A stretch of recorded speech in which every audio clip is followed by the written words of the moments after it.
Okay, Saturday, 29th of November 2025. So, Adrian's daily vlog, sharing smart stuff men should know. Recognize and embrace, appreciate the macabre. Now, I did a video, a year or so ago, with regards to memento mori and embracing and understanding death, understanding, appreciating these aspects of life. Now, over the past year or two, or three at a bit of a push, four, I guess, in a way. Starting to appreciate more of these holidays like Halloween or whatever else from a more anthropological, psychological point of view with regards to its necessary role in human development. Meaning, this is the time of the year, this natural season, October, to embrace in some way, poetically embrace death. Just how in the same way, February, we embrace love. Oh, and guess what? In July, we embrace, say, adventure and warmth. Or in December, we embrace community and going together and mulled wine and that bond us.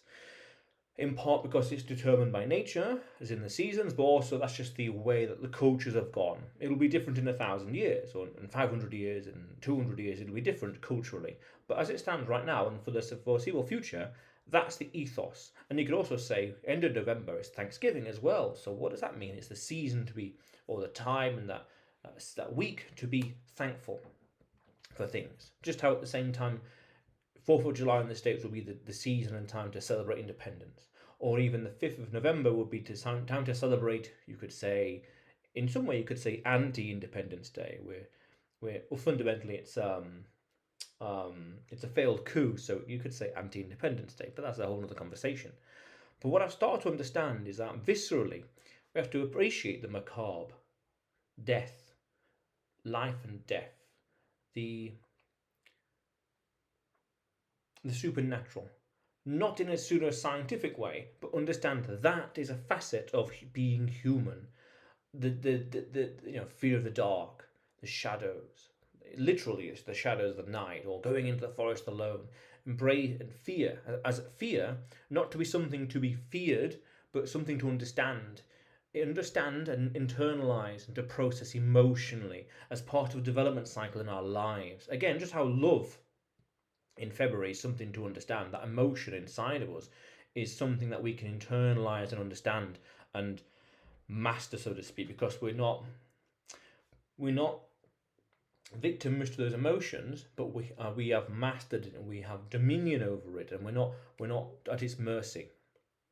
That's important, and that's the time then to understand and appreciate the macabre and death, because we could say, well, we want to understand death and recognize and appreciate that it is part of life. To be poetic, it's that cyclical nature of everything. We could argue, like the seasons. Generations come and generations go. That's one quote I remember from the Bible a long time ago. The world stays, but generations come and generations go. Even at a deeper scientific level, we could say that in a glass of water, there are atoms in the water that's passed through the bodies of many people throughout history in one way. That's a very, very clinical way of looking at it. But nonetheless, to appreciate the macabre, the death side of life, is to understand it, demystify it, and to have dominion over it, mentally and emotionally, the heart, mind, and soul, not to be fearful of it. That is quite powerful to understand. Just how in the same way we have dominion over love, and we're not swayed by it, or dominion over, say, Thanksgiving. So it's giving November, Thanksgiving Day. So we appreciate and are thankful for things in life, stuff like that. Very important. All these different aspects, the different shades of being human, not just reality, but who we are. Hope, love, fear, ambition, all these different emotions. I did a video as well 6 months ago, I think, a year or something ago, about how dramas are necessary and low risk ways of understanding social cues and society and whatever else. And we could say even that these different epochs are a nice way for us to understand these different aspects of life. Here's a time to focus on death. Here's a time to focus on society and community, love and nature and warmth, whatever else.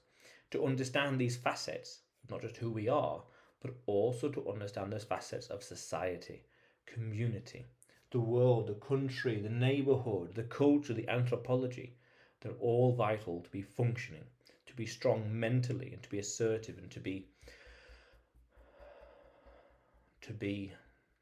a well-rounded, mentally strong, emotionally strong person, individual, man, and beyond. Every aspect of the human soul is important in its own way and its own time. And just how the Macabre is in October, and just how Thanksgiving is in November, and we could say Christmas in December. All these things are expression of certain aspects of our psyche, of our nature, and to embrace them and to understand them, to articulate them, to demystify them, to quantify them, is vital for being human. Otherwise, we're out of balance, out of sync. We're not. There's something wrong in the soul, in the character, in the spirit, in the psyche of a person. But that's a whole other conversation. But it's important to understand these things. These different epochs play a different role in being who we are. And of course, over time, next 1,000 years, culture will change and it'll be completely different ideas. The macabre could be embraced in another time, and love could be embraced elsewhere, things like that. But nonetheless, it's important to understand these timeless concepts because they are what make us human. And then we can go even deeper to say, right, well, there are emotions, and this is very interesting and speculative. There are emotions that we don't experience, we haven't got a word for. No one in human history has experienced it. But animals, a dog, pick an animal, might feel that all the time, once a year, whatever. But we haven't got a word for it. No, and this is interesting with regards to evolution and anthropology, but it's so well defined in us that there are opposite anti-emotions that don't exist in our minds or psyche that might be common for a snail or common for a snake, you name it. Very interesting. Very interesting nonetheless. But either way, Adrian's daily vlog, sharing smart stuff men should know. Subscribe for more, and you will see me tomorrow.